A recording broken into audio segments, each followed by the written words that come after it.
How to sign up for DoorDash driver program. Hello everyone, welcome to our channel. Let's see how we can do it. For this, just simply search for DoorDash driver program on your browser. After that, open up the very first link and this is where it will take you. Now over here, you would be able to find this option of become a dasher at the top. Simply click on it and this is where it will take you.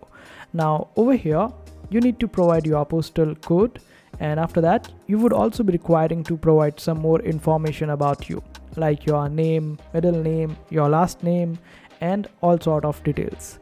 And after providing these details, on the next steps you would be requiring your driver's license, so you need to provide the photo of your driver's license.